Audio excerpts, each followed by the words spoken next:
தொடர்ந்து மக்களிடையே பொது அமைதிக்கு குந்தகம் விளைவிக்கக்கூடிய வகையில் பாரதிய ஜனதா கட்சியினர் அந்த புஷ்பாஞ்சலி நிகழ்ச்சியை நடத்துகிறார்கள். அது மட்டுமில்லாமல் இந்த வருடம் அந்த புஷ்பாஞ்சலி நிகழ்ச்சியோடு பேரணியையும் நடத்துவோம் என்று அறிவித்திருக்கிறார்கள். 1998ஆம் ஆண்டு பிப்ரவரி 14ஆம் தேதி கோவையில் நடைபெற்ற தொடர் குண்டுவெடிப்பில் பலர் உயிரிழந்தனர் மற்றும் பலர் படுகாயமடைந்தனர். இந்த சம்பவத்தில் உயிரிழந்தவர்களுக்கு ஒவ்வொரு ஆண்டும் பாஜக மற்றும் இந்து முன்னணி போன்ற அமைப்புகள் சார்பில் ஆர்எஸ்புரம் பகுதியில் புஷ்பாஞ்சலி நிகழ்ச்சி நடைபெறுகிறது. இந்த ஆண்டு நிகழ்ச்சி மற்றும் ஊர்வலத்திற்கும் திட்டமிடப்பட்டுள்ள நிலையில் பாஜக சார்பில் மக்களுக்கு நோட்டீசுகள் வழங்கப்பட்டு வருகிறது. இதனை எதிர்த்து எஸ்டிபிஐ கட்சியினர் மாநகர காவல் ஆணையரிடம் மனு அளித்துள்ளனர். எஸ்டிபிஐ செயற்குழு உறுப்பினர் ராஜா உசேன் இதுகுறித்து கூறுகையில், பாஜக மக்களிடையே அமைதிக்கு குந்தகம் விளைவிக்கும் வகையில் நிகழ்ச்சி நடத்துகிறது. கோவையில் ஒற்றுமை மிகுந்த சூழலில் மத துவேஷத்தை கிளப்பும் வகையில் விஷக்கருத்துக்களை பரப்புகிறார்கள். இந்த நிகழ்ச்சி சிறுபான்மை மக்கள் இடையே அச்சத்தை ஏற்படுத்தும். எனவே மாநகர காவல்துறை அனுமதி வழங்கக்கூடாது என தெரிவித்தார்.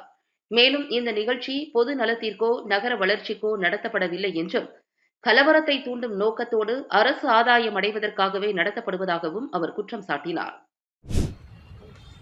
கோவை மாநகரத்தில் அமைதியாக இருக்கும் இந்த கோவை மாநகரத்தில் நாளை மறுநாள் 14ஆம் தேதி பாரதிய ஜனதா கட்சியின் சார்பாக புஷ்பாஞ்சலி நிகழ்ச்சி ஆர்எஸ்புரத்திலே ஏற்பாடு செய்திருக்கிறார்கள். அந்த புஷ்பாஞ்சலி நிகழ்ச்சி என்பது 27 வருடங்களுக்கு முன்பாக நடந்த ஒரு பிரச்சனையை மையப்படுத்தி தொடர்ந்து மக்களிடையே பொது அமைதிக்கு குந்தகம் விளைவிக்கக்கூடிய வகையில் பாரதிய ஜனதா கட்சியினர் அந்த புஷ்பாஞ்சலி நிகழ்ச்சியை நடத்துகிறார்கள். அது மட்டுமில்லாமல் இந்த வருடம் அந்த புஷ்பாஞ்சலி நிகழ்ச்சியோடு பேரணியையும் நடத்துவோம் என்று அறிவித்திருக்கிறார்கள். கோவை மாநகரத்தை பொறுத்தவரையில் அனைத்து சமூக மக்களும் ஒற்றுமையோடு வாழ்ந்து கோவையினுடைய வளர்ச்சியை மையப்படுத்தி கோவையினுடைய வியாபார பொருளாதார வளர்ச்சியை மையப்படுத்தி வாழ்ந்து கொண்டிருக்கக்கூடிய சூழலில் அண்ணன் தம்பிகளாக மாமன் மச்சான்களாக வாழ்ந்து கொண்டிருக்கிற சூழலில் இந்து முன்னணி பாரதிய ஜனதா கட்சியினர் தொடர்ந்து மத துவேஷத்தை கிளப்பும் விதமாக விஷக்கருத்துக்களை பரப்பும் விதமாக நிகழ்ச்சிகளை நடத்தி கொண்டே இருக்கிறார்கள். அந்த வகையிலே நாளை மறுநாள் 14ஆம் தேதி புஷ்பாஞ்சலி என்ற பெயரிலே நிகழ்ச்சி நடத்துவதற்காக திட்டமிட்டு அதற்குண்டான நோட்டீஸ் விநியோகங்களை செய்து கொண்டிருக்கிறார்கள். அந்த நோட்டீஸ் விநியோகத்தை பார்க்கக்கூடிய நேரத்தில் மிக மோசமாக மத துவேஷ கருத்துக்களை அதிலே நிரப்பியிருக்கிறார்கள். பொதுமக்களிடையே பொய்யான தகவல்களை கூறி மூளைச்சலவை செய்து ஒரு கலவரத்தை ஏற்படுத்தக்கூடிய ஒரு நிகழ்ச்சியை திட்டமிட்டு நடத்தி கொண்டிருக்கிறார்கள். அந்த புஷ்பாஞ்சலி நிகழ்ச்சியை மாநகர காவல்துறை அனுமதிக்கக்கூடாது என்ற அடிப்படையிலே எஸ்டிபி கட்சியின் சார்பாக இன்றைக்கு மாநகர ஆணையாளரை சந்தித்து நாங்கள் மனு கொடுத்திருக்கிறோம். இந்த புஷ்பாஞ்சலி நிகழ்ச்சி கோவையில் நடக்கக்கூடாது, பேரணிக்கு அனுமதி அளிக்கக்கூடாது, புஷ்பாஞ்சலி நிகழ்ச்சி நடத்துறதுக்கு அனுமதி அளிக்கக்கூடாது.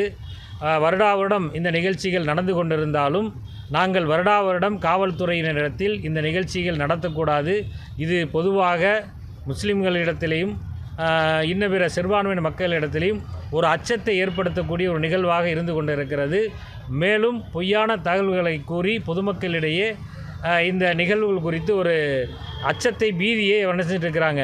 இந்து முன்னணி பாரதிய ஜனதா கிளப்பி கொண்டிருக்கிறார்கள். ஆகவே இந்த நிகழ்ச்சியை மாநகர காவல்துறை அனுமதி வழங்காமல் இந்த நிகழ்ச்சியை நடத்த விடாமல் தடுக்க வேண்டும். கோவையினுடைய அமைதியை பாதுகாக்க வேண்டும். கோவையினுடைய சமூக மக்கள் அனைவரும் ஒற்றுமையோடு வாழ்வதற்குண்டான ஒரு சூழலில் இருக்கக்கூடிய நேரத்தில் இதுபோன்ற அரசியல் லாபங்களுக்காக அரசியல் காரணங்களுக்காக இதுபோன்ற நிகழ்ச்சிகளை பாரதிய ஜனதா இந்து முன்னணி நடத்துகிறது. இந்த நிகழ்ச்சிகளை காவல்துறை உடனடியாக தடுத்து நிறுத்த வேண்டும் என்ற அடிப்படையில் நாங்கள் கோரிக்கை வைக்கின்றோம். போலீஸ் தரப்பில் நாங்கள் மனுக்களை கொடுத்துருக்குறோம். நாங்கள் வருடா வருடம் அந்த நிகழ்ச்சியை நடத்துகிறதானே அப்படின்னு சொல்லி ஒரு விதமான பதிலை சொல்கிறார்கள். ஆனால் வருடா வருடம் அவர்கள் கோவையினுடைய வளர்ச்சிக்காக இந்த நிகழ்ச்சிகள் நடத்தவில்லை. வருடா வருடம் அவர்கள் கோவையினுடைய ஒரு பொது பிரச்சனைக்காக இந்த நிகழ்ச்சிகளை நடத்தவில்லை.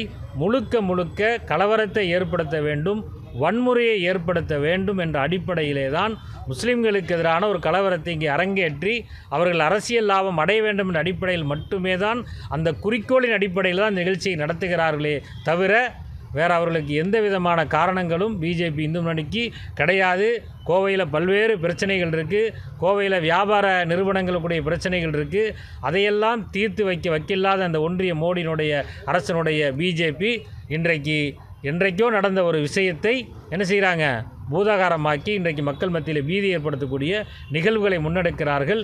இவர்கள் இதே போன்று துண்டு பிரசுரத்தாலும் நோட்டீஸாலும் போஸ்டராலும் ஒரு மத துவேஷ கருத்துக்களை பரப்பும் விதமாக இன்றைக்கு மாற்றுத்தரப்புலையும் அதே போன்ற நிகழ்வுகள் பாதிக்கப்பட்டிருக்காங்க. அவங்களும் இதே மாதிரி போஸ்டர் நோட்டீஸ்னு சொல்லி இறங்கிட்டால் கோவையினுடைய அமைதி என்னவாகிறது என்பதை காவல்துறையும் தமிழக அரசும் சிந்திக்க வேண்டும். அந்த அடிப்படையிலே தான் நாங்கள் வருடா வருடமும் இவர்கள் நடத்தக்கூடிய நேரத்தில் நாங்கள் என்ன செஞ்சுட்டு இருக்கிறோம், இந்த நிகழ்ச்சிகள் நடத்தப்படக்கூடாது அப்படிங்கிறத நாங்கள் சொல்லிக்கிட்டே இருக்கோம்.